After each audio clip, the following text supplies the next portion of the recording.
رسوله النبي الكريم الحليم الرحيم. أما بعد، أعوذ بالله من الشيطان الرجيم. بسم الله الرحمن الرحيم.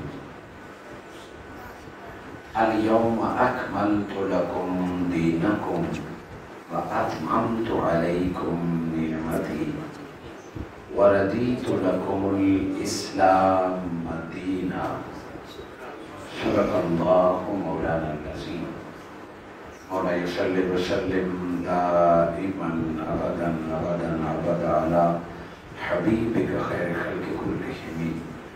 اللهم صل على سيدنا محمد وعلى آله وأصحابه وبناته وعشاقه أجمعين. سرکار شکر سے پیدا کرنے والی ذات کا، جس کی عنایت کردہ توفیق اور فضل و کرم سے ماہ محرم الحرام کے بابرکت ایام کی ایک شب میں اور آپ مرکز منہاج القرآن جامعہ مسجد الحرمین میں سالانہ محبت اہل بیت کانفرنس میں شرکت کا اعزاز حاصل کر رہے ہیں.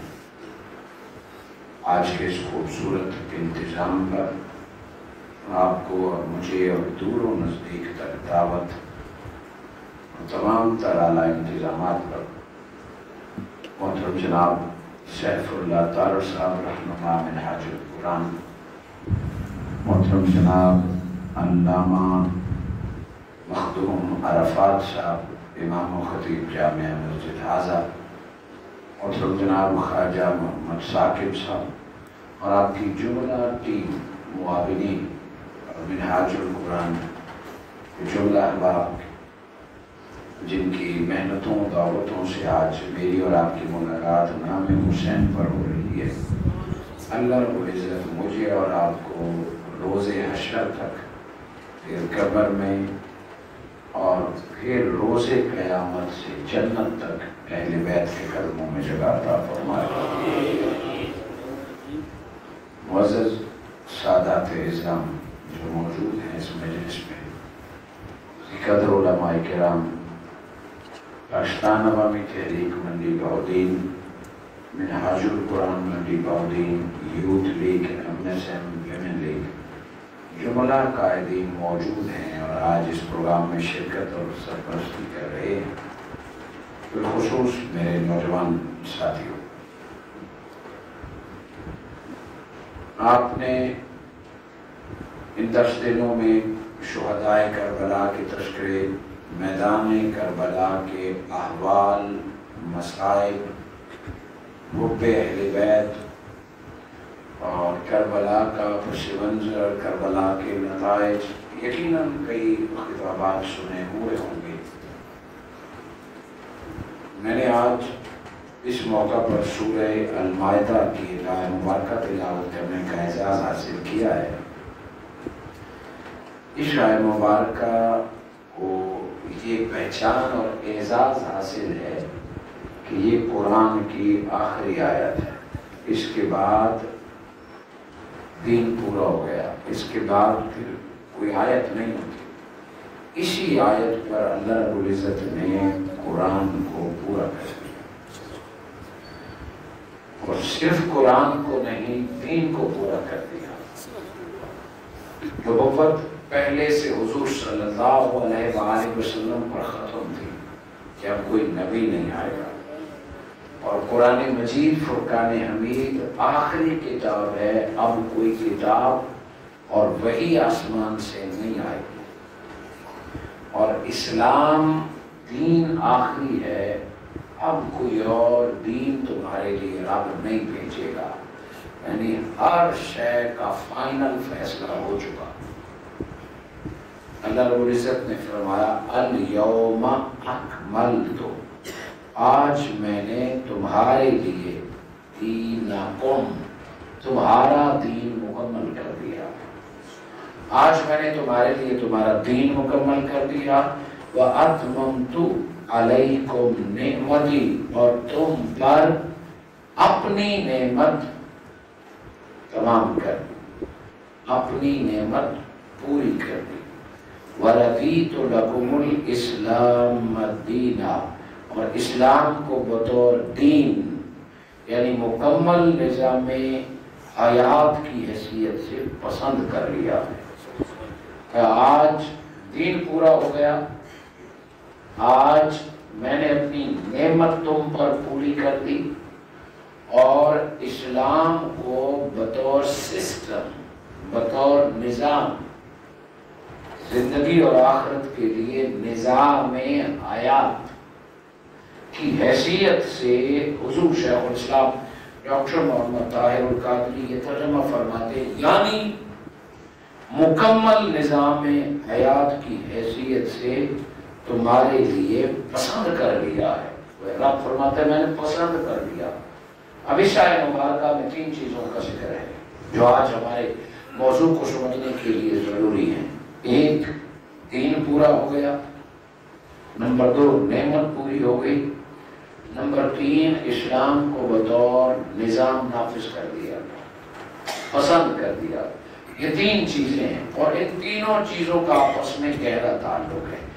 دین پورا ہو اور اللہ کی نعمت کا احساس نہ ہو تو دین کوئی فائدہ نہیں دے گا۔ اللہ کی نعمت سے محبت تعلق ہو اور اسلام کو بطور نظام نہ اپنائے، پھر بھی کامیابی نہیں ہے۔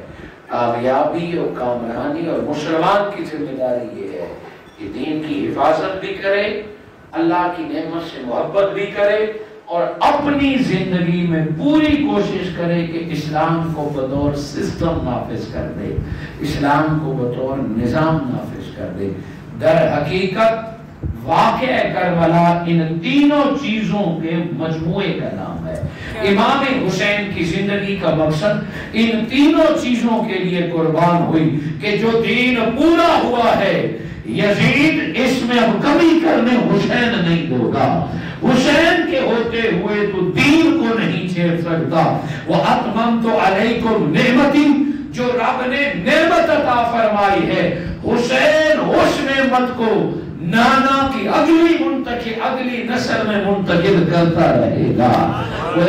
دین کی ذمہ داری بھی حسین کی اور نعمت کی منتقلی بھی ذمہ داری حسین کی، اور رب نے اسلام کو بطور سسٹم نافذ کیا۔ حسین 72 تن ذبح کروا دے گا، علی اصغر کی معصومیت اور علی اکبر کی جوانی لٹا دے گا، مگر اسلام کو بطور نظام نافذ کر کے رہے گا۔ کوئی پوچھے کہ کربلا بپا کیوں ہوا؟ کربلا اس آیت کے نفاذ کے لیے بپا ہوا۔ 10 محرم الحرام کو یہ تینوں چیزیں کربلا میں نظر آتی ہیں۔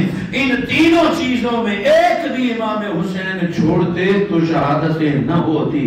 یزید کا کلا کما اور یزید نے ختم ہی اس آیت سے ہونا تھا، آج دین پورا کر دیا۔ اس آیت نے کہا کہ دین آج پورا ہو گیا، اور امام حسین نے پریکٹیکل کر کے بتا دیا اسلام زندہ ہوتا ہے۔ ہر کربلا کے بعد دین پورا تو اس آیت پر ہوا، مگر حیات اسلام کربلا میں لوگوں کے سامنے آئی ہے۔ وہ دین کو مردہ کرنے کی کوشش کی جا رہی تھی، اور امام حسین نے پورا گھرانہ قربان کر کے دین کو پھر سے حیات عطا فرما دی۔ آئیے اس میرے موضوع کو اور تمہیدی کلمات جو آپ نے سماعت فرمائے، پہلے اس آیت کو سمجھیے کہ الیوم اکملت لکم دینکم، آج دین پورا ہو گیا۔ اس سے کیا مراد ہے؟ قرآن مجید فرقان حمید جب نازل ہوا، پہلی آیت سے لے کر آخری آیت تک 6666 آیتیں، کبھی آیت، کبھی 2 آیتیں، کبھی 10 آیتیں، کبھی سورت، کبھی 2 سورتیں، یوں قرآن گریجولی نازل ہوتا رہا، اور 23 سال لگے قرآن کو نازل ہونے۔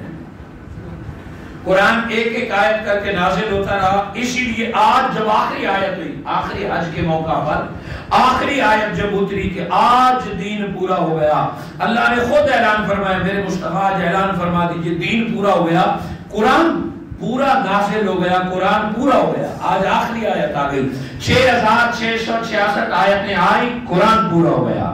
وَأَتْمَمْتُ عَلَيْكُمْ نِعْمَتِي، اور آج تم پر نعمت پوری کر دی ہے.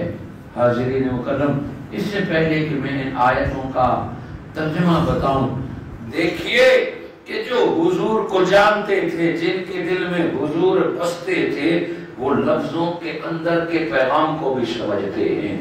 قرآن کو وہی سمجھتا ہے جو نبی سے عشق کرتا ہے. قرآن کو وہی پا سکتا ہے جو مصطفیٰ کی غلامی کا دم بھرتا ہے. اور قرآن سے وہی فیضیاب ہو سکتا ہے جو حضور صلی اللہ علیہ وآلہ وسلم کی ذات کو جانے. یہ آیت مبارکہ کہتے ہیں 1.25 لاکھ صحابہ نے سنی.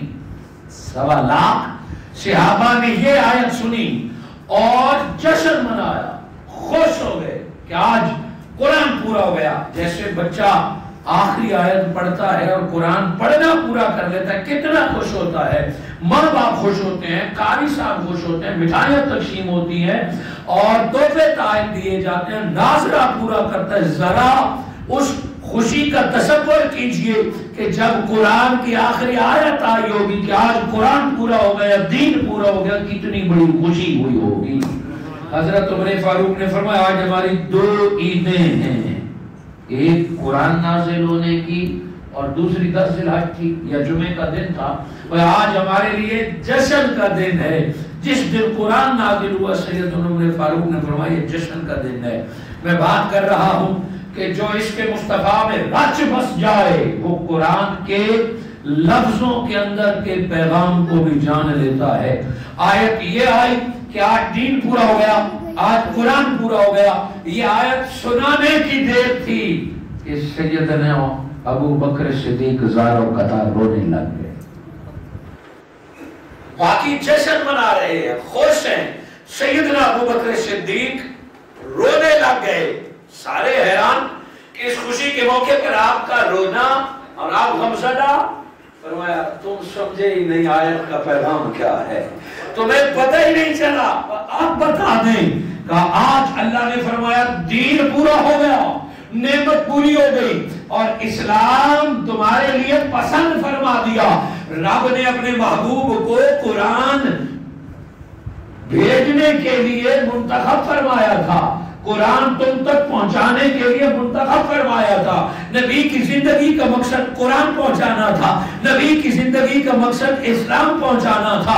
اگر قرآن قیامت تک پورا نہ ہوتا تو مصطفیٰ قیامت تک ہمارے درمیان رہتے، 50 سال اور پورا نہ ہوتا. آج قرآن پورا ہو گیا. یہ قرآن کے تمام اور پورے ہونے کی خوشی تو ہے، مگر لوگوں تم سمجھے نہیں. رب فرما رہے تمہارا کام ہو گیا ہے، تمہارا قرآن ہو گیا ہے، میں اپنا محبوب واپس بلا لوں گا. میں نے اپنا محبوب تمہیں کسی کام کے لیے دیا تھا، تمہیں سنوارنے کے لیے دیا تھا، تمہیں راہ حق اور صراط مستقیم دکھانے کے لیے دیا تھا، تمہیں اسلام پہنچانے کے لیے دیا تھا. جب کام پورا ہو گیا ہے تو اپنا محبوب میں اپنے پاس واپس بلا لوں گا. سیدنا ابو بکر صدیق فرماتے ہیں یہ آیت حضور کے جانے کا اعلان ہے، میرے آقا کے پردہ فرما جانے کا اعلان ہے. اور پھر وہی ہوا. میرے آقا نے فرمایا شاید اس جگہ پر میری اور تمہاری آخری ملاقات ہو، اس حج کے موقع پر میری اور تمہاری آخری ملاقات ہو. ان کلمات کے ساتھ یہ آیت اتری. یہ جذبات تھے، کہیں تھے قرآن کے پورا ہونے کا جشن اور کہیں عاشقوں کے دل میں غم تھا، آنسو تھے کہ نبی جدا ہو رہے ہیں، نبی پردہ فرما رہیں گے. قرآن جب پورا ہو گیا تو اللہ یوں اپنا محبوب کسی کو نہیں دیتا، وہ قرآن کے خاطر دیا تھا، اسلام کے خاطر دیا تھا. اس آیت مبارکہ میں اللہ رب العزت نے جب فرمایا الیوم اکملت لکم دینکم، آج دین تمہارے لیے، تمہارا دین پورا ہو گیا. آئیے دیکھتے ہیں کہ دینکم، اللہ نے فرمایا تمہارا دین تمہارے لیے پورا ہو گیا. آج ہم جس سے بھی پوچھتے ہیں وہ یہی کہتے ہیں اللہ کے آؤ اللہ کے دین کی بات کریں، کوئی کہتے ہیں آؤ اللہ کے دین کا کام کریں، کوئی کہتے ہیں آؤ اللہ کی دین کی مدد کریں۔ ہم نے دین اللہ کا بنایا ہوا ہے، ہم نے دین نبی کا بنایا ہوا ہے، اس میں کوئی شک نہیں ہے کہ دین اللہ نے دیا، دین مصطفیٰ نے دیا، مگر اللہ نے فرمایا کہ دینکم، یہ دین دیا میں نے ہے، بھیجا میں نے ہے، اسے تم اون کرو، اسے تم اپنا سمجھو، ہمیشہ تم اسے اللہ، جیسے اللہ کا گھر، اللہ کی مسجد تیرے اور میرے گھر کا بل آ جائے تو ہم شیور بیچ کے بھی ادا کر دیتے ہیں۔ اللہ کے گھر کا کوئی مسئلہ ہو تو ایک دوسرے کو دیکھتے ہیں، شاید امام کا کام ہے، شاید صدر کا کام ہے، شاید کمیٹی کا کام ہے، چونکہ اللہ کا گھر ہے، اور جب ہم اسے اپنا گھر سمجھتے ہیں تو پھر جو بھی ہو مسئلہ خود کرتے ہیں۔ یہی کچھ دین بیچارے کے ساتھ ہو رہا ہے، یہی کچھ دین کے ساتھ ہو رہا ہے، کوئی دین کو اون ہی نہیں کر رہا۔ مسجد اپنی ہے، اپنی تختی لگوا دی، مدرسہ میرا ہے، اپنے مسلک کا نام لگا دیا، اپنا جھنڈا لگا دیا، مگر دین کو کوئی اپنا نہیں کہتا۔ اللہ رب العزت نے فرمایا دینکم، آؤ دین کو اپنا سمجھو، جو دین کو اپنا سمجھ لیتا ہے مال تو مال وہ اپنی ساری عالمی قربان کر دیتا ہے۔ آج دین کو اپنا نہیں سمجھتے تو اسی لیے نہ تو مال خرچ کرتے ہو، نہ وقت دیتے ہو، اپنا سمجھتے تو دین کو وقت دیتے، اپنا سمجھتے تو دین کو مال دیتے، اپنا سمجھتے تو دین پر اولاد قربان کر دے۔ دین پر قربان کرنے کے لیے تو دور، ہم بیٹے کو دین پڑھنے کے لیے مسجد نہیں بھیج سکتے، ہم بیٹی اور بیٹے کو دین کی تعلیم کے لیے مدرسہ نہیں بھیج سکتے۔ اللہ نے تو اس دن فیصلہ فرما لیا، آج کے بعد دین اللہ پہ نہیں ڈالنا، دین مصطفیٰ پہ نہیں ڈالنا، پورا کر کے رب نے دین تمہارے حوالے کر دیا ہے۔ دین کے ساتھ معاملہ کرنا اپنا سمجھ کے کرنا، دین کے ساتھ تعلق رکھنا اپنا، جیسے بندہ اپنی چیز کی حفاظت کرتا ہے، اپنا مکان، اپنی گاڑی، رینٹ کی گاڑی ہو تو بندے کو اتنی فکر نہیں ہوتی، کرائے کا مکان ہو تو جب تک بندہ رہتا ہے تب تک فکر ہو، بڑا کام نہیں کرتا کہ میں نے تو چلے ہی جانا ہے۔ جب مکان اپنا ہو، جب گاڑی اپنی ہو تو ذہن میں تصور اور ہوتا ہے۔ اللہ رب العزت نے آخری آیت بھیج کے فرمایا دینکم، اللہ رب العزت نے دینکم لکم دینکم، تمہارے لیے تمہارا دین پسند کیا اور تمہیں دے دیا۔ جس نے دین کو اپنا سمجھا، مال تو مال، علی اصغر اور علی اکبر بھی قربان کر دیا ہے۔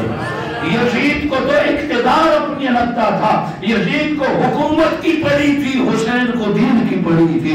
یزید کہتا تھا حکومت میری ہے، حسین کہتا تھا نانا لایا ہے دین میرا ہے۔ یزید قتل کرنے کے لیے تیار ہو گیا تھا، حسین دین بچانے کے لیے قتل ہونے کے لیے تیار کرتا تھا۔ یزید اقتدار بچانے کے لیے محنت کر رہا تھا، حسین دین کو زندہ کرنے کے لیے کنبہ قربان کرنے کے لیے تیار تھا۔ وہ پہلی بات یہ کہ کربلا بپا اسی لیے ہوا کہ حسین نے فرمایا دین میرا۔ آج اگر دلوں میں یہ جذبہ پیدا ہو جائے کہ دین ہمارا ہے، پھر دین کے سپاہی اور مجاہد ہر گھر سے نکلیں گے، ہر مسجد سے نکلیں گے۔ اگلی بات وَأَتْمَمْتُ عَلَيْكُمْ نِعْمَتِي، اور اللہ نے تم پر اپنی نعمت پوری کر دی۔ یہ نعمت اللہ کی کون سی ہے؟ یہ صحت اللہ کی نعمت، جوانی اللہ کی نعمت، دولت اللہ کی نعمت، جاب اللہ کی نعمت، بیٹے اللہ کی نعمت، بیٹیاں اللہ کی نعمت، کتنی نعمتیں۔ وہ کون سی نعمت ہے جو پوری ہو گئی ہے؟ قرآن مجید فرقان حمید میں نعمتوں کی لسٹ نکالیں تو بہت زیادہ ہے، لوگوں سے پوچھیں تو نعمتوں کی لسٹ بہت زیادہ ہے، مگر اللہ رب العزت نے اتنی نعمتیں دی کہ اللہ رب العزت نے فرمایا وَإِن تَعُدُّوا نِعْمَتَ اللَّهِ لَا تُحْصُوهَا، اگر تم گننا چاہو تو اللہ کی نعمتیں نہیں گن سکتے۔ وہ کون سی نعمت ہے جس کا ذکر قرآن کے ساتھ ہو رہا ہے، جن کا ذکر اسلام کے ساتھ ہو رہا ہے؟ وہ نعمت ہے وَاذْكُرُوا نِعْمَتَ اللَّهِ عَلَيْكُمْ إِذْ كُنْتُمْ أَعْدَاءً فَأَلَّفَ بَيْنَ قُلُوبِكُمْ فَأَصْبَحْتُمْ بِنِعْمَتِهِ إِخْوَانًا وَكُنْتُمْ عَلَى شَفَا حُفْرَةٍ مِنَ النَّارِ فَأَنْقَذَكُم مِّنْهَا كَذَلِكَ يُبَيِّنُ اللَّهُ لَكُمْ آيَاتِهِ لَعَلَّكُمْ تَهْتَدُونَ۔ ایک نعمت، ایسی نعمت تھی کہ انسان کا دشمن تھا، انسان کو قتل کر رہا تھا، انسان اپنی بیٹی کو زندہ دفن کر رہا تھا، پانی پلانے پہ جھگڑے ہو رہے تھے اور انسان دوزخ کے کنارے کھڑا تھا۔ ایک نعمت، ایسی نعمت آئی، قتل و غارت ختم ہو گئی، امن کی خوشبو ہر طرف پھیل گئی، اندھیرے ختم ہو گئے اور دوزخ میں گرتے ہوئے انسان کو اس نعمت نے اٹھا کے جنت کے راستے پر لگا دیا۔ اس نعمت سے مراد مصطفیٰ کی ذات ہے، اس نعمت سے مراد نبوت ہے، اس نعمت سے مراد رسالت ہے کہ یہ جو نبوت تھی اتممت علیکم نعمتی، آج مصطفیٰ کی صورت میں ختم نبوت ہو گئی، نبوت پوری ہو گئی۔ ادھر قرآن پورا، ادھر مصطفیٰ کی ذات پوری، نبوت پوری ہو گئی۔ یہ دونوں چیزیں آج کامل ہو گئی ہیں۔ ان دونوں کو ملائے تو دین اسلام بنتا ہے، ان دونوں کو سمجھو تو دین بنتا ہے۔ ایک قرآن اور ایک مصطفیٰ کی ذات، ایک قرآن اور ایک مصطفیٰ کی ذات، یعنی دین اور مصطفیٰ کی ذات۔ سارے دین کو اللہ نے جدا رکھا ہے اور حضور کی ذات کو اللہ نے جدا رکھا ہے۔ یہاں اس نقطے پر توجہ کیجئے، اللہ نے جب دین کی بات کی تو فرمایا دینکم، تمہارا دین، یعنی دین بھیج کے تیرے حوالے کر دیا ہے کہ لوگ اپنا دین سنبھالو، جیسے مرضی حال کرو، حالات تمہارے سامنے ہے۔ دینکم، دینکم، تمہارا دین، تمہارا دین۔ مگر جب بات مصطفیٰ کی تھی کہ دیا تمہیں ہے، 63 برس تم میں گزاریں گے، مگر پھر بھی مصطفیٰ میرے ہیں۔ دین تمہارا، مصطفیٰ میرے۔ قرآن ظاہری طور پر موجود ہے، رب کے محبوب نے پردہ فرما لیا۔ اب میرے اور تیرے اس نقطے کی طرف میں نے آپ کی توجہ دلائی۔ اللہ نے فرمایا دین تمہارا، مصطفیٰ میرے، دیے دونوں تم کو ہیں۔ ایک کا مالک بنا دیا ہے اور دوسرا مصطفیٰ میرا ہے، دیا تمہیں ہے۔ دینکم، دینکم اور نعمتی، دو چیزیں۔ اس آیت کو یہاں تک جب سمجھے، میرے آقا صلی اللہ علیہ وآلہ وسلم دنیا سے جب پردہ فرمانے لگے، جب میرے آقا صلی اللہ علیہ وآلہ وسلم کے ظاہری 63 برس پورے ہونے لگے، جیسے یہ قرآن کی آیت آخری آیت ہے، ویسے میرے آقا نے ایک آخری نصیحت فرمائی۔ اللہ نے فرمایا آج قرآن دین پورا ہو گیا اور مصطفیٰ پورا ہو گیا۔ دینکم، تمہارا دین، نعمتی، میرا مصطفیٰ۔ اسی طرح حسین سے محبت کرنے والے سنو، میرے آقا جب دنیا سے پردہ فرمانے لگے، حضور نے فرمایا انی تارک فیکم ثقلین۔ جس طرح رب نے دو چیزوں کا ذکر کیا تھا، ایک قرآن کا، ایک مصطفیٰ کا، اسی طرح میں مصطفیٰ بھی تو میں دو چیزیں چھوڑے جا رہا ہوں۔ کتاب اللہ، ایک اللہ کی کتاب، و عزتی، دوسرا میرا حسین۔ یعنی قرآن کو کہا اللہ کی کتاب اور اہل بیت کو کہا میرا خاندان۔ اس آیت میں اتری ہے، اللہ نے فرمایا تمہارا دین اور میرا مصطفیٰ، تمہارا دین اور میرا مصطفیٰ۔ اور آقا پردہ فرمانے لگے، فرمایا اللہ کی کتاب اور میرا حسین، میری فاطمہ، میرا علی۔ گویا دو چیزوں کے کتاب کے ساتھ تعلق رکھنا تو اللہ کا کلام سمجھ کے رکھنا ہے، کتاب کو سنبھالنا ہے تو رب کا کلام سمجھ کے سنبھالنا ہے۔ اہل بیت سے معاملہ جب بھی کرنا ہے، علی کو مت دیکھنا، فاطمہ کو مت دیکھنا، حسن و حسین کی ذات کو مت دیکھنا، ان سے جب بھی تعلق رکھنا میں مصطفیٰ کو دیکھ کر رکھنا ہے، میری نسبت سے رکھنا ہے۔ اور جس شے کو آقا سے نسبت ہو گئی، صحابہ کی تو وہ آنکھ کا تارا ہو گیا۔ ارے جس درخت کو آقا نے چھو لیا، جس برتن میں آقا نے پانی پی لیا، جس سواری پر آقا بیٹھ گئے، جس شے کو آقا سے نسبت ہو گئی، وہ لوگوں کے ایمان کا حصہ بن گیا۔ کوئی بال سنبھال رہا ہے، خالد بن ولید سے بال کے محبت سے لے کے چودھری وسیم صاحب کے گھر تک، آج لوگ بالوں کو اپنے ایمان کا حصہ سمجھتا ہے۔ میرے آقا کے جسد سے جو کپڑا جڑا ہے، آج اس کی عزت امام کی طرح کرتے ہیں. حسین کو تو آقا نے فرمایا میرے جسم کا حصہ ہے, فاطمہ میرے جگر کا ٹکڑا ہے, علی میرا حصہ ہے, حسن میرا ہے. حاضرین مکرم, میرے آقا نے فرمایا دو بھاری چیزیں تم میں چھوڑے جا رہا ہوں, دو قیمتی چیزیں چھوڑے جا رہا ہوں. بس یہاں تک آپ کو لانا تھا. پہلے آیت سمجھی, اب حدیث. اللہ نے بھی اکٹھا ذکر کیا. پہلے اللہ نے فرمایا کتاب, پھر اللہ رب العزت نے نبی نے دین کا ذکر فرمایا. کہ اللہ کی کتاب اور میری اطاعت, اللہ کی کتاب اور میرے اہل بیت. اور کتنی بڑی گارنٹی دی, کتنی بڑی گارنٹی دی. آج ساری فکر جنت کی ہے نا, آج ساری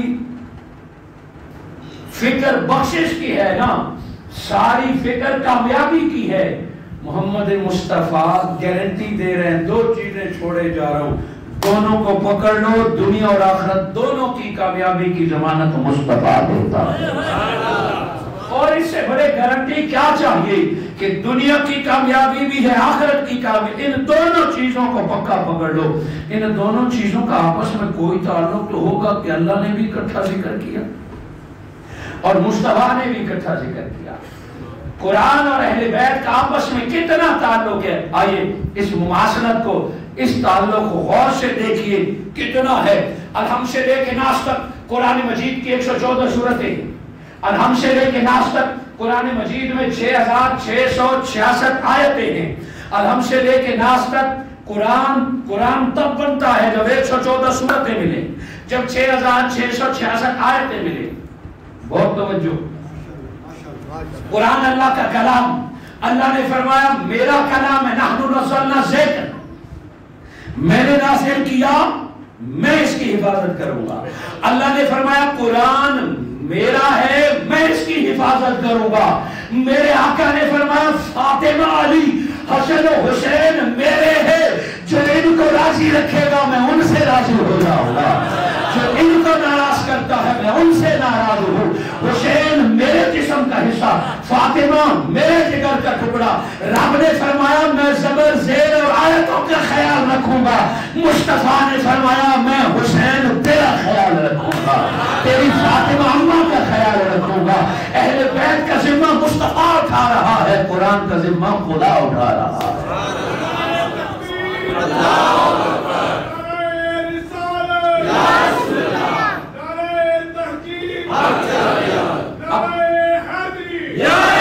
میرا ایک جملہ یاد رکھیے, میرا ایک جملہ یاد رکھیے جو آج ہماری تقریر کا کلائمیکس ہے. قرآن اللہ کا, حسین مصطفیٰ کا.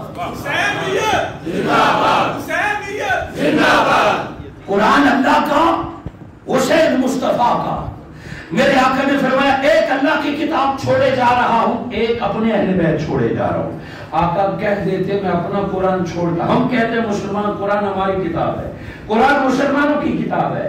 ایک حافظ قرآن کہتا ہے میرا قرآن. آقا کہہ دیتے میں جو کتاب لایا ہوں میرا کلام, ہمارا قرآن کہہ دیتے, مگر حضور کے ہر لفظ میں اور قرآن کے ہر حرف میں ایک آفاقی پیغام ہے, ایک قیامت تک درس ہے. میرے آقا نے فرمایا اللہ کی کتاب چھوڑے جا رہا ہوں اور اپنا اہل بیت چھوڑے جا رہا ہوں. اہل بیت کو اپنا کہا اور کتاب کو اللہ کا کہا. بس یہی آج ہمارا موضوع ہے, کتاب اللہ کی, حسین مصطفیٰ کا. دونوں کربلا میں کیسے اکٹھے ہوتے ہیں بس یہاں تک آپ کو لے کے جانا ہے. الحم سے لے کے ناس تک قرآن اللہ کا کلام, 114 سورتیں, 6666 آیتیں. جب اللہ نے فرمایا قرآن پورا ہو گیا, سو گویا آج سے پہلے قرآن پورا نہیں تھا. آج آج قرآن پورا ہوا ہے. گویا اس سے پہلے قرآن پورا نہیں تھا, آج پورا ہوا ہے. جو آج پورا ہوا ہے وہ کل ادھورا تھا اور اب اسے پورا رکھنا ہے. اسی لیے تو اللہ نے فرمایا میں حفاظت کروں گا, اور آج تک اسے کوئی ادھورا نہیں کر سکتا. 6666 آیتیں ہیں. کوئی کہے, کوئی حافظ, کوئی عالم, کوئی قاری, کوئی مفتی کہ میں 6665 آیتیں مانتا ہوں, ایک آیت کا انکار کرتا ہوں. 6665 آیتیں ماننے کے بعد کہے میں ایک آیت نہیں مانتا، بتائیے مسلمان رہے گا؟ بولے نا، وہ آیت سب سے چھوٹی کیوں نہ ہو۔ 114 سورتیں ہیں، سورہ بقرہ جیسی بڑی سورہ، سورہ رحمان جیسی میٹھی سورہ، تبارک اللہ جیسی بابرکت سورہ، سورہ یاسین جیسی دل سورہ، اس طرح کی سورتیں ہیں، سورہ کوثر جیسی بابرکت سورہ، سورہ اخلاص، کتنی سورتیں ہیں۔ کوئی شخص کہے کہ 113 سورتیں مانتا ہوں، عمل کرتا ہوں، ایک سورت نہیں مانتا، اس میں کیا وہ مسلمان رہے گا؟ بابا ایک آیت اور ایک سورت تو دور کی بات، قرآن کا کوئی ایک لفظ انکار کر دے، الف لام میم، کتابیں کہتے ہیں اس کا کوئی معنی نہیں ہے، وہ الف لام میم کا انکار کر تو دکھائے۔ الف لام میم را ظاہری طور پر اس کا معنی نہیں ہے، اس کے بغیر کہ اس کا تو معنی ہی نہیں ہے، کوئی حکم اس میں نہیں ہے، مگر اس کا بھی انکار نہیں کر سکتے۔ الف لام میم 3 لفظ ہوں گے تو قرآن پورا ہوگا، اگر نہ قرآن ادھورا ہوگا۔ سو قرآن سارے کا سارا معنی اس لیے کہ آج پورا ہو گیا ہے، اب اس کے پورا ہونے کا خیال رکھنا ہے۔ اگلی حیران کن بات، ان نوجوانوں کے نام جو آج سوشل میڈیا پر تکیہ کیے ہوئے ہیں، جن کے خیالات سوشل میڈیا سے بدلتے ہیں۔ ایک پوسٹ آئی، ایک ٹویٹ آیا، واٹس ایپ آیا، بس ایک میسج آیا، نوجوان کا ذہن بدل گیا، عقیدہ بدل گیا، وہ شک میں مبتلا ہو گیا، کبھی اہل بیت کے بارے میں، کبھی صحابہ کے بارے میں، کبھی دین کے بارے میں، کبھی نبی کی ذات کے بارے میں، چونکہ ہم نے فائنل سوچ سمجھ لیا ہے۔ ہم اپنے علاقے کے مفتی کی بات کو نہیں مانتے، ہم امام مسجد کی بات پر یقین نہیں کرتے، مگر فیک آئی ڈی کی پوسٹ ہمارا ذہن بدل دیتی ہے۔ یہی دشمن کی سازش ہے، یہی ٹیکنالوجی کا رف یوز ہے کہ ہمیں آج بندے پر اعتبار نہیں، ہمیں آج اپنے ماں باپ اور بھائی کی باتوں پر اعتبار نہیں۔ لوگ آج اپنے شکوے شکایت بھی پوسٹوں سے کرتے ہیں، لوگ آج اپنی محبتوں کا اظہار بھی پوسٹوں سے کرتے ہیں۔ کوئی انسان کو سوشل میڈیا نے جکڑ دیا ہے، رام جو گھر میں لڑتا ہے وہ صبح غصے والی پوسٹ اور سٹیٹس اپڈیٹ کر دیتا ہے، جو کسی کو یاد کر دیتا ہے صبح اس کو بتانے کے لیے مسیوں کی پوسٹ یا اپڈیٹ کر دیتا ہے، وہ سمجھتا ہے کہ دنیا کو پتہ نہیں چلتا۔ در حقیقت سوشل میڈیا نے اعصاب پر کنٹرول کر لیا ہے۔ انسان کی موت، انسان کی پون فقط فنگر ٹپس پہ رہ گئی ہے، بٹن پہ۔ وہ سمجھتا ہے کہ اس موبائل اور یہ سوشل تعلق کے علاوہ کوئی تعلق ہی نہیں، رشتے سے سک رہے ہیں، حقیقتیں سے سک رہی ہیں، سب کچھ، اور انسان دور ہو گیا۔ قرآن، حدیث اور کربلا آج پکار رہا ہے، یہ عارضی چیزیں ہیں، اسے سہولت کے لیے استعمال کرو۔ فائنل فیصلہ جب بھی لینا ہے قرآن سے لینا ہے، فائنل فیصلہ جب بھی لینا ہے حدیث سے لینا ہے۔ حضور صلی اللہ علیہ وآلہ وسلم کا لایا ہوا قرآن کتنا پرفیکٹ ہے۔ آئیے دیکھیے، سوشل میڈیا پر غلط کی گئی پوسٹ کے آپ ذمہ دار ہیں، قیامت کے دن اس کا آپ نے جواب دینا ہے، اور اپنا نام بدل کے کسی کو گالیاں دینا، اپنا نام بدل کے غلط تبصرے کرنا، یہ جرأت نہیں ہے، یہ بہادری نہیں ہے، یہ غیبت ہے، یہ کسی کی عزت پر حملہ ہے، اور قیامت کے دن اس کا جواب دینا ہے۔ الحم سے لے کے ناس تک قرآن کو دیکھیے کہ قرآن کیا ہے۔ قرآن کا ایک حرف تلاوت کریں تو اس کا بھی اللہ نے ثواب رکھا ہے۔ سارا قرآن تو اپنی جگہ پر، بتائیے ایک حرف تلاوت کرنے کا کتنا ثواب ملتا ہے؟ اب جس کو نہیں پتا وہ نہیں بولے گا۔ الف 10 نیکیاں، لام میم 30 نیکیاں مل گئیں، 30 گناہ معاف ہو گئے۔ قرآن کا الف بھی ہے اور تو اسے پڑھتا ہے تو تجھے 10 نیکیاں ملتی ہیں۔ الحم سے لے کے ناس تک تلاوت قرآن مجید کا بھی اللہ نے ثواب رکھا ہے۔ اب بات پتے کی ہے، اور آپ کو سنانے کے لیے محترم جناب سیف اللہ تارڑ صاحب نے دوبارہ حکم کیا۔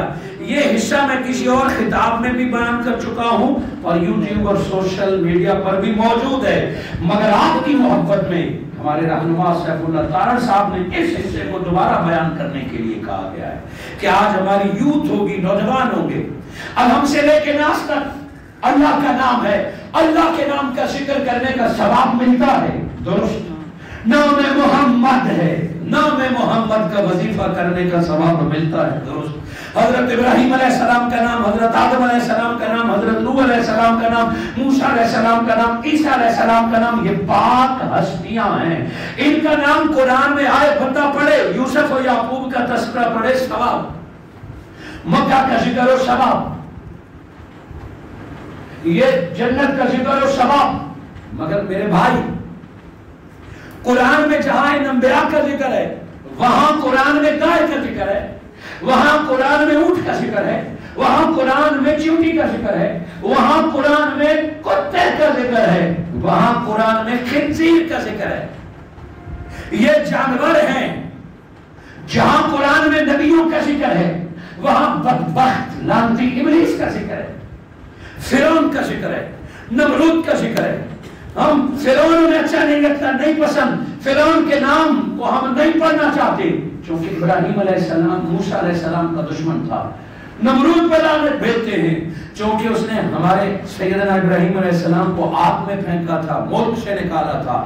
نمرود کا نام اچھا نہیں، فرعون کا نہیں لینا چاہتے۔ ابلیس تو ہے لعنتی، ابلیس تو ہے ہی لعنت درگاہ، وہ گائے، وہ بکری، اونٹنی۔ ارے نوجوان، قرآن کو تو دیکھ کہ ابلیس خود تو لعنتی ہے، فرعون خود تو مردود ہے، نمرود خود تو گمراہ ہے، مگر یہ قرآن ہے کہ قرآن میں فرعون کا نام آ جائے تو اس کا پڑھنا بھی ثواب بن جاتا ہے۔ قرآن میں بکرے، قرآن میں گائے کا نام لینا بھی ثواب بن جاتا ہے، ہاتھی کا نام لینا بھی ثواب جانتا ہے جانور، مگر ویسے جانوروں کا نام گنو ثواب نہیں ہے، ویسے شیطان کا نام لو تو ثواب گندی ہوتی ہے۔ قرآن میں ابلیس کا لفظ بھی زبان پہ آ جائے تو اتنی نیکی ملتی ہے جتنے اس میں لفظ ہیں۔ کیا سمجھا؟ کتا اور سور دونوں ناپاک ہے۔ خنزیر قرآن میں لفظ آیا ہے، خنزیر ناپاک ہے، شراب ناپاک ہے، مگر جب آیت پڑھیں گے نا کہ شراب حرام ہو گئی، انما الخمر، خمر کہتے ہیں شراب کو، ویسے شراب بندے کو کہنے بھی نہیں چاہیے، مگر جب کہیں گے انما الخمر کہ شراب حرام ہو گئی، خا ایک لفظ، میم دو لفظ، را تین لفظ کا لفظ شراب بولا ہے تو قرآن نے تجھے 30 نیکیاں دے دی ہیں۔ سگائے بکری، چیونٹی، ہاتھی، سانپ، کتا، خنزیر جانور ہیں، قرآن میں آ گئے۔ فرعون نمرود ابلیس دشمن ہے، قرآن میں آ گئے تو اللہ کی کلام اتنی پاورفل شے ہے کہ یہ ان لفظوں کو بھی باعث ثواب بنا لے۔ میں یہاں تک آپ کو لانا چاہتا تھا کہ آیت سے آیت ملے تو قرآن بنتا ہے، سورت سے سورت ملے تو قرآن بنتا ہے، ایک سورہ کو جدا کر دیں تو پورا نہیں ہے۔ اللہ رب العزت نے فرمایا آج قرآن بھی پورا ہوا ہے، آج مصطفیٰ کی ذات بھی پوری ہوئی ہے۔ قرآن کی تو آیت آخری آ گئی پوری، مصطفیٰ کی ذات تو 12 ربیع الاول کو پوری پیدا ہوئی۔ جس طرح سورتیں ملے، آیت سے آیت ملے تو قرآن بنتا ہے، علی و فاطمہ، حسن و حسین ملے تو مصطفیٰ کی ذات بنتی ہے، سورتیں ملے تو قرآن بنتا ہے، پنجتن ملے تو رب کا برہان بنتا ہے۔ اللہ نے فرمایا قد جاءکم برہان من ربکم، مصطفیٰ اللہ نے آپ کو برہان بنا کر بھیجا ہے۔ جس طرح قرآن سے یاسین نکالو تو قرآن پورا نہیں ہے، قرآن سے سورہ رحمان نکالو تو قرآن پورا نہیں ہے۔ کہ اے اسلام کے ٹھیکیدارو، اگر حسین کو نکالو تو مصطفیٰ پورے نہیں ہے، فاطمہ کو نکالو تو حسین مصطفیٰ پورے نہیں ہے۔ جس طرح قرآن کو ماننے کے لیے قرآن کے ہر لفظ کو ماننا ضروری ہے، اسی طرح مصطفیٰ کو ماننے کے لیے مصطفیٰ کے بیٹے ہر سید کو ماننا ضروری ہے۔ اس موقع پر میں مرحوم سید شمال حسین قادری صاحب کو یاد کروں گا، جو ہمیشہ عارف عارف شہباز ہمیشہ دائیں طرف بیٹھتے تھے اور اہل بیت بالخصوص مولا کائنات کا نام سنتے ہی آنکھوں میں نمی آ جاتی تھی. منہاج القرآن سے سنگت، اس مسجد سے محبت، وہ وارفتگی اور جذباتی تعلق حضور شیخ الاسلام کی ذات سے، آج وہ ہمارے درمیان موجود نہیں. اسی طرح منیر صاحب کے والد منہاج القرآن کے بنیادی محنت کرنے والے تھے، ان کی عمر کے دوست حاجی صاحب تشریف فرما ہیں. یہ بزرگ ہمارا اثاثہ ہیں جو موجود ہیں، جو گزر گئے. اس موقع پر دعا کرتے ہیں اللہ قرآن اور اہل بیت کے صدقے ان کو اعلیٰ مقام عطا فرمائے. ہم یہاں تک پہنچے کہ قرآن ہے، دوسرا مصطفیٰ کے اہل بیت ہیں. جس طرح قرآن کے ہر حرف کو ماننا ضروری ہے، اسی طرح اہل بیت کے 4 تنوں کو ماننا ضروری ہے. اور پھر کربلا والے جس طرح قرآن کی آیتیں ہیں، کربلا میں جتنے شہید ہوئے ہیں یہ مصطفیٰ کی آیتیں ہیں. مصطفیٰ حسین کی اولاد، حسن کی اولاد، جس طرح قرآن میں حروف ہیں، اسی طرح اہل بیت میں بھی کوئی بڑی آیتیں ہیں، کوئی چھوٹی آیتیں ہیں. آج تک جتنے سچے اور سچے سادات ہیں، خون فاطمہ جو ہے ان کی ویسے ہی عزت ہے جیسے قرآن کی آیتوں کی قرآن کی وجہ سے ہے. ہر سید کا مقام، ہر سید کا مقام حضور کی ذات کی وجہ سے ہے. حضرت علی شیر خدا، سیدہ طیبہ فاطمہ الزہرا کے خون کی وجہ سے ہے. اور وہ 4 تن جن کو میرے آقا نے فرمایا، حضرت امام حسین کو فرمایا انا من الحسین، حسین میں حسین سے ہوں اور حسین مجھ سے ہے. اگر صرف فرمایا ہوتا نا حسین مجھ سے ہے تو ہر کوئی کہتا اولاد دادے سے ہوتی ہے، کون سی نئی بات ہے. لیکن میرے آقا نے بات پکی کر دی کہ صرف اولاد والی بات نہیں، یہ اونچے درجے کی بات ہے. میں حسین سے ہوں اور حسین مجھ سے ہے. حضور صلی اللہ علیہ وآلہ وسلم نے اپنی بیٹی سیدہ فاطمہ الزہرا کو فرمایا یہ میرے جگر کا ٹکڑا ہے. اور حضرت علی شیر خدا کو فرمایا کہ میرا جسم علی کا جسم ہے، علی کا جسم میرا جسم ہے، علی کا خون میرا خون ہے. من کنت مولا ہو. اور کہتے ہیں یہ آیت جب اتری، قرآن جب پورا ہوا، اب میرے آقا صلی اللہ علیہ وآلہ وسلم نے حضرت علی شیر خدا کا ہاتھ کھڑا کر دیا کہ جب قرآن پورا ہو گیا، جب دین پورا ہو گیا اور جب نعمت پوری ہو گئی تو آخری اعلان بھی سن لو، جس کا میں مولا تھا آج کے بعد علی اس کا مولا ہے. کوئی جدا نہیں کر سکتا. ولایت کے ساتھ امامت کو جوڑ دیا اور خود اماموں کی پرورش کی. اب پھر اس نقطے پہ آ جائیے کہ قرآن اللہ کا، اہل بیت میرے، حضرت علی شیر خدا 5 تن ہے. سیدہ طیبہ فاطمہ الزہرا حضور کے بعد صرف 6 ماہ زندہ رہی ہیں. میرے آقا جب دنیا سے پردہ فرمانے لگے، سیدہ طیبہ فاطمہ الزہرا کو کان میں بتایا کہ بیٹی میں جا رہا ہوں. اتنا سننا تھا کہ نبی کی بیٹی بابا کی جدائی پر زاروں قطار رونے لگ گئی. حضور نے جب اپنی بیٹی کی آنکھوں میں آنسو دیکھے تو جانتے تھے کہ فاطمہ روئے تو ہنسانا کیسے ہوتا ہے. اپنی اولاد کو بندہ جانتا ہے کہ یہ کیسے خوش ہوتے ہیں. کہا بیٹی فاطمہ رو مت، بس ان سب میں سب سے پہلے بابا تجھے بلائیں گے، ان سب سے پہلے تو بابا کے پاس جائے گی. اتنا کہنا تھا. اسی وقت دوپٹے سے آنسو پوچھتی ہیں اور مسکرانا شروع کر دیتی ہیں. ام المومنین حضرت عائشہ فرماتی ہیں عجیب بات تھی، ایک کان میں بات سنی تو اب رونے لگ گئے، دوسری دفعہ بات سنی ہنسنے لگ گئے. تو حضور کے وصال کے بعد فرمایا کہ پہلے بچھڑنے کی بات پر فاطمہ روئی. آقا نے فرمایا میں اپنے رب کے پاس جا رہا ہوں. اور پھر بابا نے وعدہ فرمایا تو بھی ناراض نہ ہو، تو بھی جلد میرے پاس آنے والی ہے. تب پہلے بات پہ رو پڑی اور جلد کا لفظ سن کے بابا سے ملاقات پر ہنس پڑی. ام المومنین حضرت عائشہ فرماتی ہیں کہ سیدہ نے یہ فرمایا پھر 180 دن گزرے حضور کے وصال کے بعد. سیدہ فاطمہ الزہرا نہ بوڑھی ہیں نہ بیمار ہیں. صرف 6 ماہ گزرے کہ آپ دنیا سے رخصت ہو گئی اور آپ اپنے بابا کے پاس پہنچ پھر حضرت علی شیر خدا بھی شہید ہوئے. امام حسن اور حسین دونوں نے دیکھا کہ ہمارے بابا کو شہید کیا گیا. پھر حضرت امام حسن شہید ہوئے اور سارے اہل بیت اور صحابہ کرام نے دیکھا کہ حضرت امام حسن کو زہر دیا گیا. اور جب حضرت امام حسن کو زہر دیا ظالم بدبخت نے تو اتنا سخت زہر تھا کہ جگر کٹ کے باہر آ گیا, آنتیں کٹ کے باہر آ گئی. فرماتے ہیں آپ چارپائی پہ پڑے ہوتے تو آپ کے نیچے بالٹی رکھتے, آپ کا سارا جسم کٹ کے خون سمیت باہر آ گیا, آپ کی سانسیں چل رہی ہیں. حضرت امام حسین آئے اور اپنے بڑے بھائی کا سر جھولی میں رکھا. فرمایا بھائی مجھے بتاؤ تو صحیح ہمارا دشمن کون ہے, کس نے آپ کو زہر دیا ہے؟ حضرت امام حسن فرماتے ہیں بھائی حسین یہ پہلی بار نہیں ہے, مجھے اس سے پہلے بھی کئی بار زہر دیا گیا ہے, مگر آج ظالموں نے اتنا شدید زہر دیا ہے کہ میرا کلیجہ کٹ کے باہر آ گیا ہے.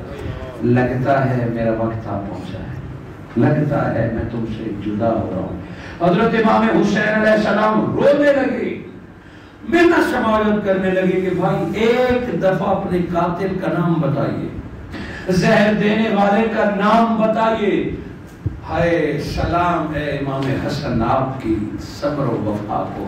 آپ نے فرمایا بھائی حسین تم اسی لیے نام پوچھتے ہو نا کہ قاتل سے بدلہ لوگے؟ امام حسین نے فرمایا اللہ کی قسم آپ کو دفن بعد میں کروں گا, پہلے اس ظالم کا ساتھ توڑوں گا جس نے آپ کو زہر دیا ہے. امام حسین نے فرمایا اسی لیے, امام حسن نے فرمایا اسی لیے نہیں بتاتا کہ حسین تم بدلہ لوگے. میں نہیں چاہتا کہ تاریخ کہے کہ علی کے بیٹے ذات کے لیے جنگیں کیا کرتے تھے. بھائی حسین یاد رکھنا ہمیں ذات کے لیے لڑنا نہیں سکھایا گیا, ہم آئے ہیں تو اللہ اور مصطفیٰ کے دین کے لیے آئے ہیں. ہم دنیا میں آئے ہیں دین کے لیے, ہماری جان جب بھی جائے گی تو اللہ اور مصطفیٰ کے دین کے لیے جائے گی, قرآن کے لیے جائے گی.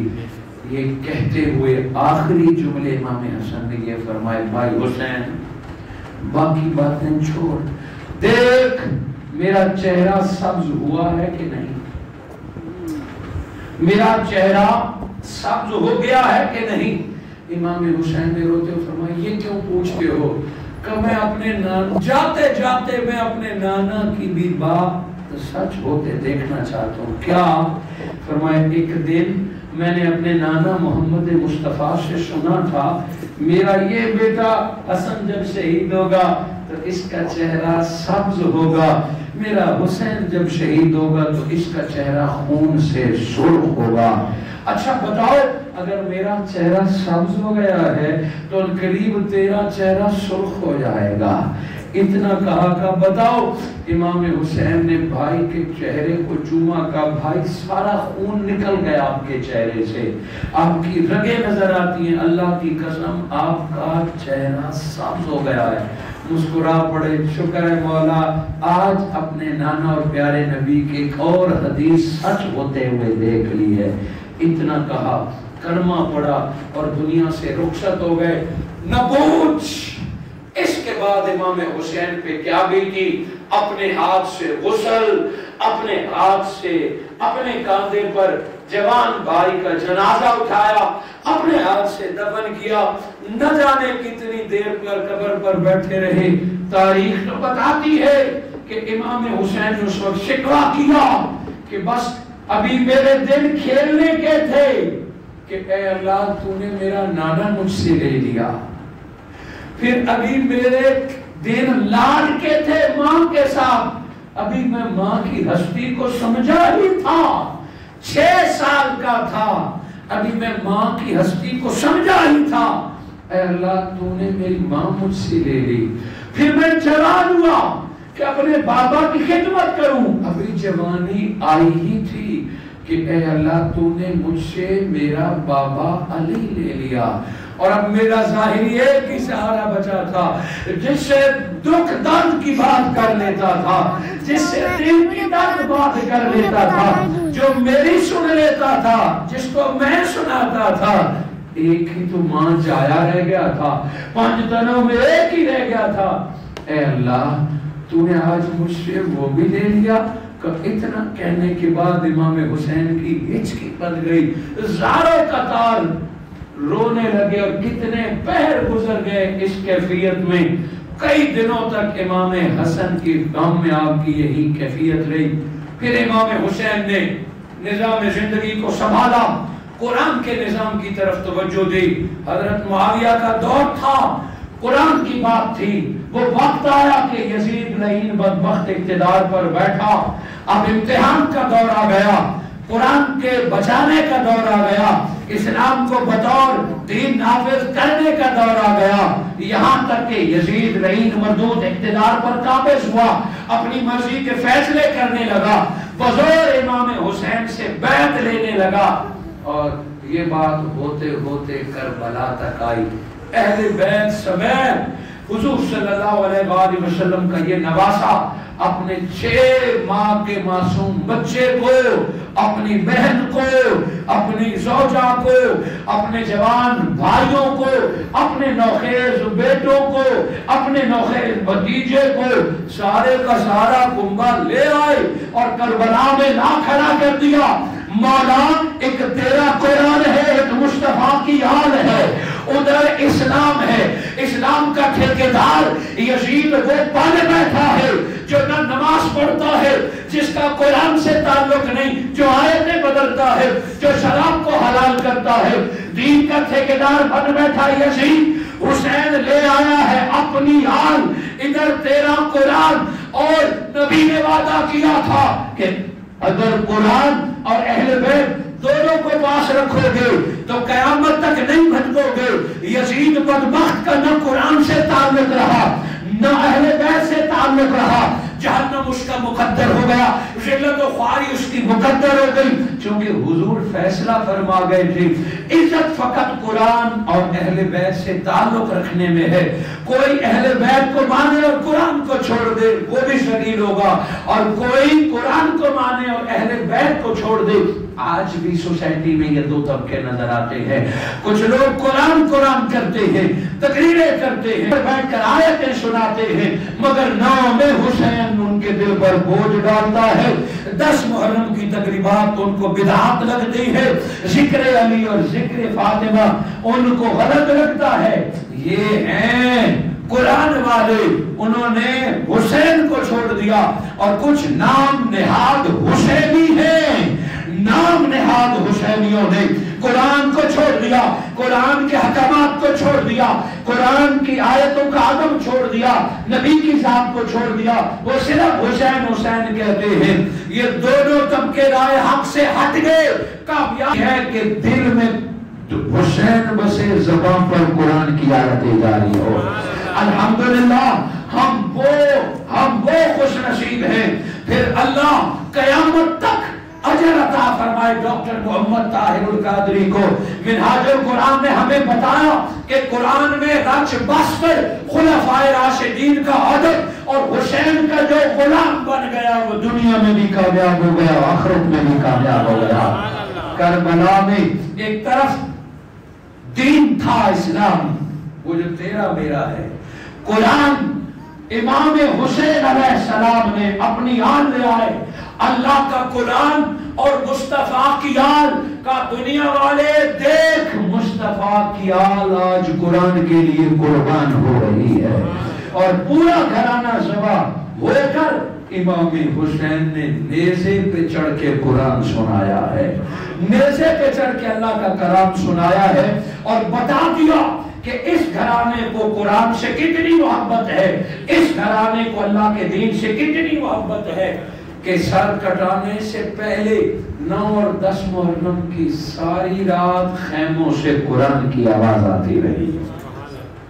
9 اور 10 محرم کی ساری رات خیموں سے قرآن کی آواز آتی رہی ہے، اور 10 محرم کی فجر جو امام حسین نے خود پڑھائی اس میں بھی قرآن کی تلاوت پوری کربلا نے سنی ہے۔ اہل بیت اور قرآن کا کتنا تعلق ہے؟ گردنیں کٹ گئیں، جسد خاک میں پڑے ہیں، سر نیزے پر قرآن سنا رہا ہے، گویا بتا دیا ہم کٹ گئے مگر قرآن کو قیامت تک ابد آباد کا پیغام بنا گئے۔ ہم کٹ گئے، ہم قربان ہو گئے مگر اسلام کو کربلا کے بعد ایک ایسی زندگی دے گئے کہ کوئی اب اسلام کو مٹا نہیں سکتا۔ یہ وہ دن تھا کہ اہل بیت نے اپنی عظیم تر قربانیاں، اہل بیت کا کربلا میں قربانیاں پیش کرنا اپنے بارہا سنا۔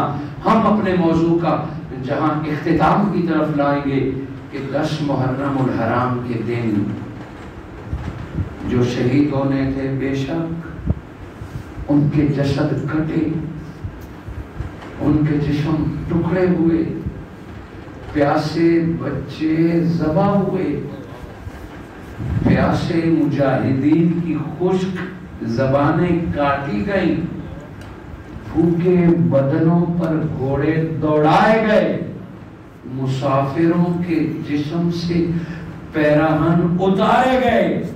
یہ کربلا کا منظر تھا، اور 100 تنوں کو مارنے کے لیے 40,000 کلمہ گو تلوار لے کے آ گئے، 72 تنوں کو شہید کرنے کے لیے 12,000 نے یکسر حملہ کر دیا۔ یہ درد، یہ کیفیت، یہ کربلا آج غیر مسلم بھی اس کو سنتے ہیں تو رو پڑتے ہیں۔ آج بے دین لوگ بھی کربلا کی قربانیوں کو سنتے ہیں تو رو پڑتے ہیں۔ میرا پیغام یہ ہے کہ جو شہید ہونے تھے بے شک کٹے نا، بے شک پیاسے تھے مگر جنت تو پہنچ گئے۔ اللہ نبی نے، فرشتوں نے استقبال کیا۔ آج امام حسین کی شہادت پر لوگ روتے ہیں، علی اکبر و علی اصغر کی شہادت پر لوگ روتے ہیں۔ میرا کہنا یہ ہے کہ شہیدوں کا درد اتنا بڑا درد نہیں تھا، چونکہ قرآن اور حدیث کہتا ہے کہ شہید کو تو اتنا بھی درد نہیں ہوتا جتنا چیونٹی کاٹنے سے ہوتا ہے۔ شہید پر جب تلوار چلتی ہے، رب کا دیدار ہوتا ہے، سارے درد ختم ہو جاتے ہیں۔ ہاں ظلم بڑا ہوا تھا مگر شہیدوں کا درد اتنا درد نہیں تھا جتنا درد ان زندوں کا تھا جو اپنے سامنے اپنے بھائی کو ذبح ہوتے دیکھ رہے تھے، جو اپنے باپ کو اپنے سامنے ذبح ہوتے دیکھ رہے تھے، جو اپنی ماں بہنوں بیٹیوں کو روتے ہوئے دیکھ رہے تھے۔ مجھ سے کوئی پوچھے کہ حسین اور علی اکبر کا درد زیادہ ہے یا زینب و سجاد امام زین العابدین کا زیادہ ہے؟ 10 محرم کی شام کو امام حسین اور 72 تن درد سے دامن چھڑا کے جنت پہنچ گئے، اور دائمی درد شروع ہوا تو سیدہ زینب اور امام زین العابدین کا شروع ہوا۔ درد تو یہ تھا کہ بھائی کا جسد ٹکڑے ٹکڑے پڑا ہے اور بہن قریب نہیں جا سکتی۔ درد تو یہ تھا کہ امام حسین جو سینے پہ سوتے تھے آج کربلا میں سر کے بغیر پڑے ہیں۔ علی کی بیٹی زینب کو اپنے بھائی کے جسد کو ہاتھ لگانے کی اجازت نہیں ہے۔ درد تو یہ تھا کہ 6 ماہ کا پیاسا علی اصغر بغیر کفن کے کربلا کی ریت میں دفن ہو گیا۔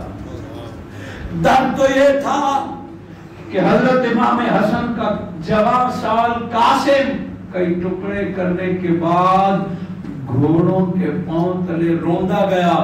چلو بعد میں روتے مگر بھائیوں کو بھائیوں کا جسد دکھا کے مسئلہ گیا، بہنوں کو بھائیوں کے ٹکڑے دکھائے گئے، بیٹے کو دکھایا گیا تیرے باپ کا سر کاٹ رہے ہیں۔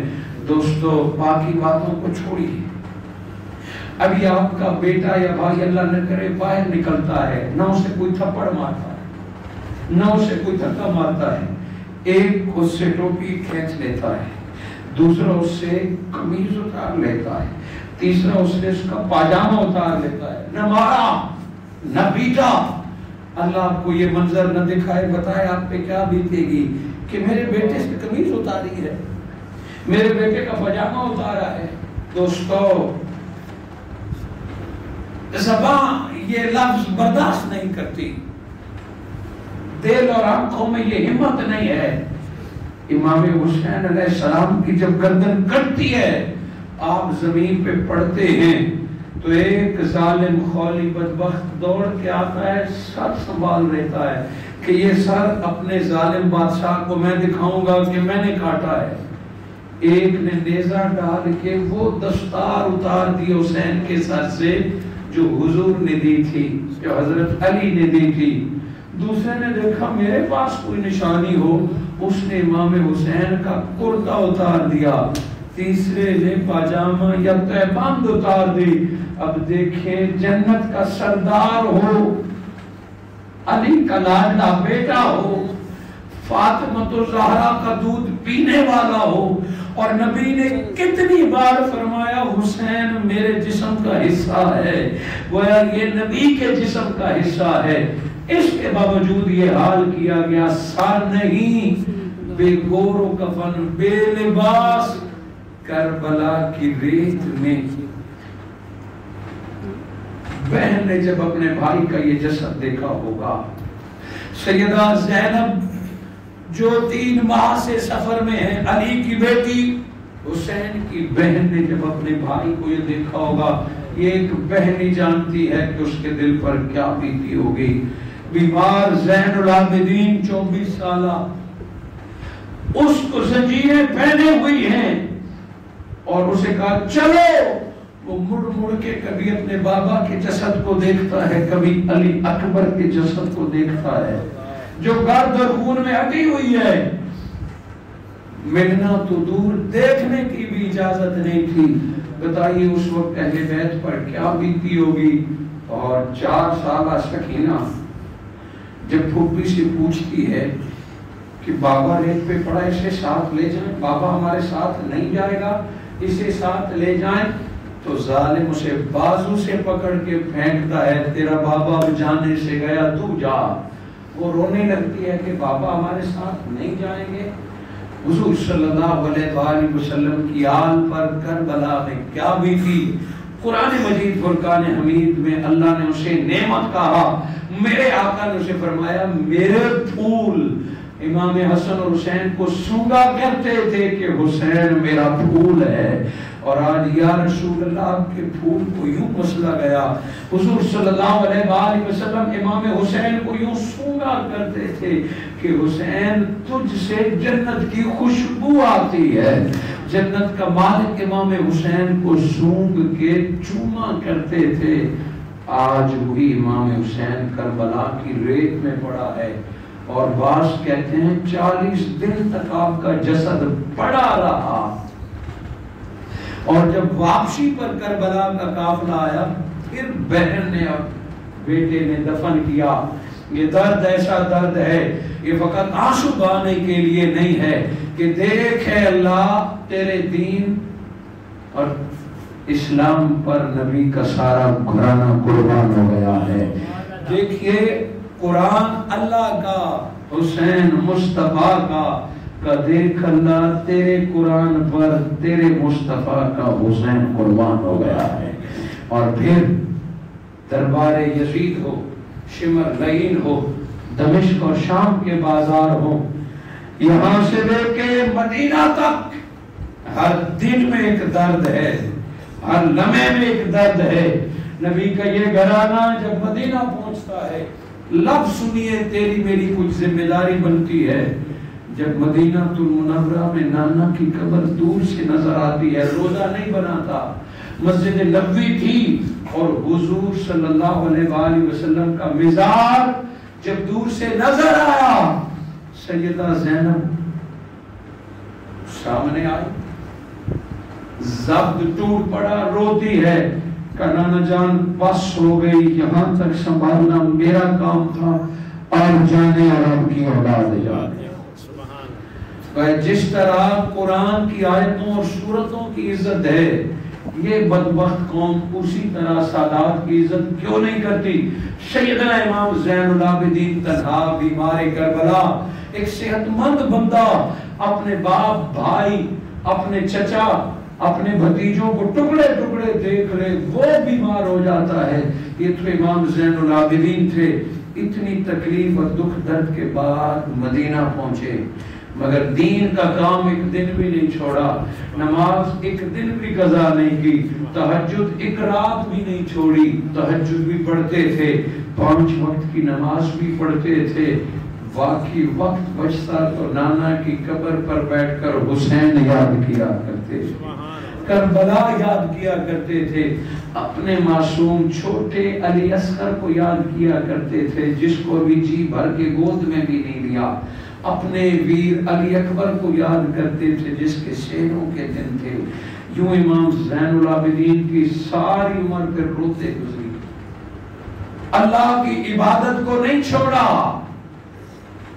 تہجد کو نہیں چھوڑا، قرآن اور دین پڑھانے کو نہیں چھوڑا، مگر جتنا وقت ملتا وہ غم حسین میں روتے، تاکہ مجھے اور تجھے سنت مل جائے کہ حسین کی محبت میں آنسو بہانا سیدنا امام زین العابدین کی اجازت ہے، امام زین العابدین کی سنت ہے۔ امام زین العابدین کی عبادت یہی تھی کہ مصطفیٰ کے حسین کو یاد کر کے رویا کرتے تھے۔ حاضرین مکرم، یزید لعین مردود نے اس کے بعد پھر مدینہ پر حملہ کیا اور اہل بیت کو اور اہل حق کو مٹانا چاہا، پھر ہزاروں لوگ شہید کیے، سینکڑوں صحابی شہید کیے، پھر سادات کو قتل کیا، شہید کیا۔ مکہ پر یزید نے حملہ کروایا، یہ یزید کی زندگی میں تھا، یزید کافر تو قتل حسین سے ہو گیا، مگر پھر مکہ اور مدینہ پر حملے کر کے پھر اس کا ثبوت دیا، دین پورا ہوا تھا۔ یزید نے اس کو ٹکڑے ٹکڑے کرنا چاہا، اہل بیت کے ٹکڑے کرنے والا سمجھ جائے کہ جو اہل بیت کا دشمن ہے وہ ڈائریکٹ قرآن کا ہے، چونکہ اہل بیت اور قرآن کا ذکر میرے آقا نے اکٹھا کیا، اور حضور صلی اللہ علیہ وآلہ وسلم نے فرمایا، لوگوں علی قرآن، علی قرآن کے ساتھ ہے اور قرآن علی کے ساتھ ہے۔ دیکھنا قیامت کے دن نہ قرآن تنہا آئے گا نہ علی تنہا آئے گا، حشر بپا ہوگا، دوست دوست کے ساتھ آئے گا، علی اور قرآن دونوں مل کے جنت کی طرف آ رہے ہوں گے۔ قرآن اور علی کو کوئی جدا نہیں کر سکتا، گردن کٹا کے قرآن اور حسین کو کوئی جدا نہیں کر سکا، اور امام زین العابدین نے آخری سانس تک قرآن کو نہیں چھوڑا۔ اہل بیت اور قرآن کا تعلق لازم ملزوم ہے، جتنی عزت تم اللہ کی خاطر قرآن کی کرتے ہو اتنی عزت مصطفیٰ کی خاطر سادات کی کرنی پڑے گی، اہل بیت کی کرنی پڑے گی۔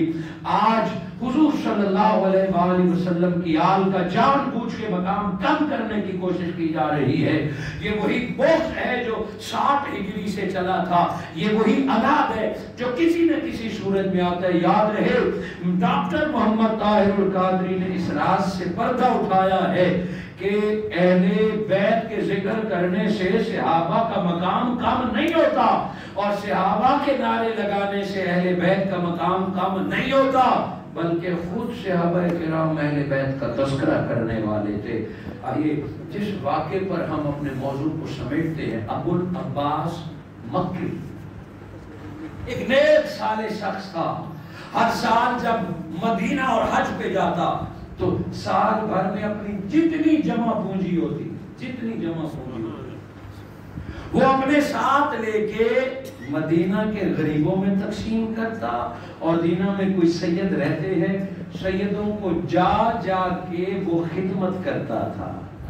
اسی نیت سے سال بھر ابو العباس مکری تیاری کرتا تھا کہ سادات کی جا کے خدمت کریں گے، صدقہ و زکوٰۃ نہیں، تحفہ ہدیہ، کہ وہ سادات کی بارگاہ میں پیش کریں گے۔ ایسے میں آقا کے روضہ کے قریب ایک محلے میں سید طاہر علوی المدنی رہتے تھے، نام ان کا تھا طاہر علوی، سید تھے۔ ابو العباس مکری لکھتے ہیں کہ میں ان کا حصہ انہیں دیتا تھا، چند سال میں نے دیا تو مدینہ میں کچھ لوگ ملے، کہا یہ سید طاہر پہ اپنی رقم ضائع نہ کر، یہ بندہ ٹھیک نہیں ہے، سید ہے مگر گناہگار ہے، نیک نہیں ہے، اس کے چال چلن ٹھیک نہیں، جو بھی الزام لگایا۔ اور مدینہ کے لوگوں نے منع کیا کہ سید طاہر پر دایا نہ کر۔ فرماتے اگلے سال میں آیا، باقی سادات کو ہدیہ دیے، طاہر کو کچھ نہ دیا اور لوگوں میں تقسیم کر دیا۔ پلٹ آیا، اگلے سال پھر گیا، پھر سیادات کو، مدینہ کے سادات کو تحفے دیے اور غریبوں میں تقسیم کیے۔ سید طاہر علوی کو پھر کچھ نہ دیا۔ کا تیسرا سال پھر ارادہ کیا، جس دن صبح اپنے شہر سے نکلنا تھا نا، رات کو آقا خواب میں ملتے ہیں، فرماتے ہیں ابو العباس مکری، تجھے ہر سال ہم بلاتے ہیں اور تو نے ایک غیر کے کہنے پر میری اولاد کا حصہ دینا بند کر دیا۔ آقا خواب میں فرماتے ہیں کہ غیر کے کہنے پر میری اولاد کا حصہ بند کر دیا۔ یا رسول اللہ کون؟ کہا وہ طاہر، سید طاہر علوی کو تو 2 سال سے حصہ نہیں دے رہا۔ فرمایا یا رسول اللہ معاف کیجئے۔ آقا نے فرمایا ایک صورت ہے، جو پچھلے 2 سال کی غیر حاضری تھی وہ بھی پوری کرو اور اس دفعہ بھی پوری کرو اور گھر جا کے پہنچاؤ۔ فرمایا یا رسول اللہ بڑا کرم مجھے بتا دیا۔ صبح اٹھے، 3 سال سے نہیں دے رہے تھے نا، ہر سال 200 درہم پہلے دیتے، 600 درہم کا لفافہ گٹھری بنائی پاس رکھی، مدینہ گئے، نہ جنت البقیع گئے، نہ روضہ رسول پہ گئے، پہلے مدینہ کی گلیوں میں ڈھونڈنے لگے سید طاہر علوی کا گھر کوئی بتا دو، سید طاہر علوی کا گھر کوئی بتا دو۔ جب اسے بتایا گیا یہ گھر ہے، دروازہ کھٹکھٹایا، اندر سے آواز آئی چلے آؤ۔ جب دروازہ کھولا، اندر اللہ والے سید طاہر علوی کی صدارت میں درود پاک کی محفل سجائے ہوئے، نبی پر درود بھیج رہا تھا۔ سید طاہر منبر پر بیٹھے اور ابو العباس مکری کو دیکھ کے کہا آج جب ڈانٹ پڑی، آج تو میرا گھر بھی دیکھ لیا ہے، جب ڈانٹ پڑی میرا گھر بھی دیکھ لیا ہے، لاؤ میرا 600 درہم مجھے دے دو۔ قدموں میں گر گئے۔ فرمایا حضور آپ کو پتا تھا میں 600 درہم دوں گا؟ فرمایا جب نانا تیرے خواب میں آیا، تیری شکایت میں نے لگائی تھی کہ یا رسول اللہ ہم کسی کے محتاج نہیں، مگر یہ کسی کے کہنے میں آ کے مجھ سے ملنا بھی چھوڑ دیا اور ہدیہ بھی چھوڑ دیا۔ آقا نے فرمایا ڈانٹیں گے، کان سے پکڑیں گے، پچھلا حصہ بھی دلوائیں گے، تیرے دروازے پر بھی دے دیں گے۔ ارے دوستو، جس طرح قرآن میں جس کا بھی ذکر آ گیا وہ قرآن کا حصہ ہے۔ سید کے دیکھو کہ وہ اگر اس میں کمی کجی بھی ہے تو اس کی کمی کجی کو نہ دیکھو، حضور کی نسبت سے دیکھا کرو۔ استاد المکرم ڈاکٹر محمد طاہر القادری مجدد اللہ تعالی سے کسی نے پوچھا کہ کیا جھوٹے سید کی عزت کرنی چاہیے، سچے جھوٹے میں فرق؟ آپ نے فرمایا تو کون ہوتا ہے؟ حضور شیخ الاسلام نے فرمایا جھوٹے اور سچے سید کی پہچان کرانے والا جو کہتے سید ہوں پھر ثبوت نہ مان، اس کی عزت کر اور قیامت کے دن آقا کو کہہ دے، علی کو کہہ دے، فاطمہ کو کہہ دے سچ جھوٹ کا نہیں پتا تھا، جو کہتا تھا سید ہوں میں ہاتھ چوم لیا کرتا تھا، میں خدمت کر لیا کرتا تھا۔ حاضرین مکرم، جس طرح قرآن کے لفظوں سے پڑھنے سے قرآن کا فیض ملتا ہے، آج سیدوں کا سادات کا ادب کرنے سے آج سیدہ فاطمہ الزہرا کی توجہات نصیب ہوتی ہیں، علی شیر خدا کی توجہات نصیب ہو گئی ہیں۔ جس کو سید سے نسبت ہو پھر سیدہ اسے اپنی نگاہ میں رکھتی ہے، جس کو سید کا ادب ہو پھر علی شیر خدا اس کو اپنی دعاؤں میں رکھتے ہیں۔ ہائے ہائے، آج سید کی عزت کرنے کے فتوے ہیں اور لوگ ڈائریکٹ سیدہ طیبہ فاطمہ الزہرا اور علی شیر خدا سے بیزار ہیں۔ طاہر القادری مجدد رواں صدی ہے۔ طاہر القادری کو آج منڈی بھاؤدین سے لے کے مکہ مدینہ سے لے کے آسٹریلیا کے برف پوش پہاڑوں تک، امریکہ اور کینیڈا تک لوگ اٹھ کے استقبال کیوں کرتے ہیں؟ طاہر القادری کے ہر لفظ کو کیوں سنتے ہیں، کیوں اعتبار کرتے ہیں؟ حضور شیخ الاسلام ڈاکٹر طاہر القادری فرماتے ہیں جو کچھ میرے پاس ہے سب سادات کی خیرات ہے۔ سیدنا طاہر علاؤدین الگیلانی البغدادی کے مرید طاہر جب سید کے لڑ لگا تو پوری دنیا میں طاہر القادری کے ڈنکے بجا دیے گئے۔ جب ایک سید کے مریدی ہونے کا حق ادا کیا اور قربان جائے تاریخ رقم کر دی ہے ڈاکٹر محمد طاہر القادری نے. وگرنہ نیٹ پہ دیکھو سید ریاض حسین شاہ صاحب نے ڈاکٹر طاہر القادری سے کیا سنا. میں تو جرأت نہیں رکھتا وہ بیان کرنے کی کہ سید ریاض حسین شاہ نے اس دن کیا گواہی دی کہ طاہر القادری سادات کے بارے میں کیا کہتا ہے. سیدہ فاطمہ الزہرا کی ذات تو بلند ہے. حضور شیخ الاسلام فرماتے ہیں آج سچے سچے سید کا طاہر القادری دروازے کا سب ہے. حضور شیخ الاسلام ڈاکٹر محمد طاہر القادری فرماتے ہیں میں کبھی مدینہ سے خالی ہاتھ نہیں آیا. میں کبھی روزے رسول سے خیرات لیے بغیر نہیں آیا. اور پتہ ہے طریقہ کیا ہے, راز کیا ہے؟ حضور شیخ الاسلام فرماتے ہیں میں ڈائریکٹ روزے رسول پہ نہیں جاتا, میں پہلے جنت البقیع جاتا ہوں. سیدہ طیبہ فاطمہ الزہرا کی قبر پر حاضری دیتا ہوں اور کہتا ہوں غلام حاضر ہے. پاک بی بی اپنے بابا کو کہتے ہمارا کتا آیا ہے ٹکڑا ڈال دیں, خیرات ڈال دیں, ہمارا غلام آیا ہمارا کتا. سیدہ طیبہ فاطمہ الزہرا پہ جا کے یہ التجا کرتا ہوں, بس جالیوں کے پاس آنے کی دیر ہوتی ہے کاسا بھر دیا جاتا ہے, کرم ہو جاتا ہے, فضل ہو جاتا ہے. حاضرین مکرم یہ کرم اور فضل آج بھی جاری و ساری ہیں.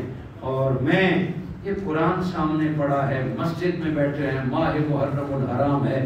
آج سے 3 سال پہلے جب میں نے حضور شیخ الاسلام کا یہ کلپ سنا, یہ خطاب میں نے ڈائریکٹ نہیں سنا, یہ کلپ میں نے جب سنا یہ اتنے جملے میں نے سنے کہ حضور شیخ الاسلام فرماتے ہیں میں پہلے جنت البقیع جاتا ہوں سیدہ طیبہ فاطمہ الزہرا سے ہو کے روزہ.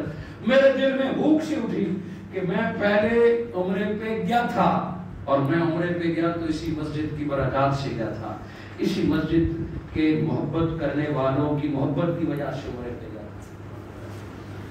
میرے دل میں ایک تڑپ سی اٹھی کہ میں پہلے عمرے پہ گیا تھا تو ڈائریکٹ ہی روزہ رسول پہ چلا گیا بےتابی سے.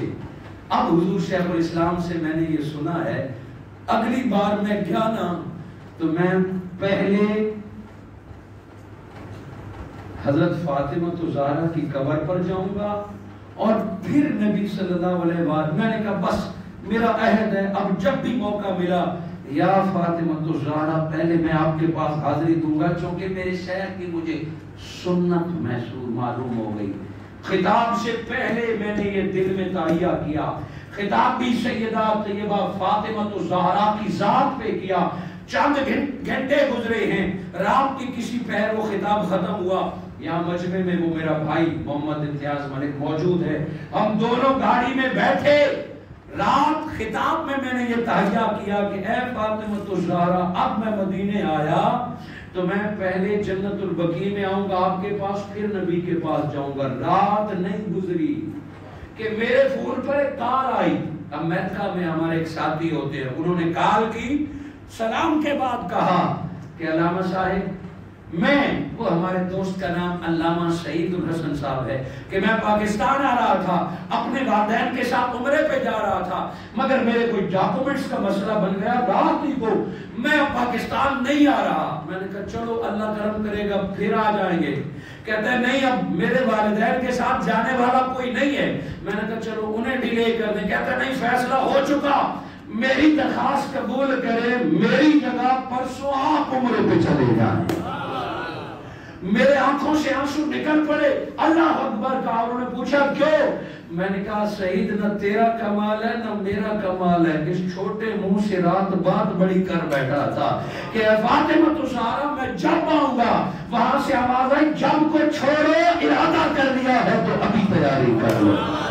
یہ اتنا بڑا دربار ہے, کوئی دامن لے کے تو جائے, اور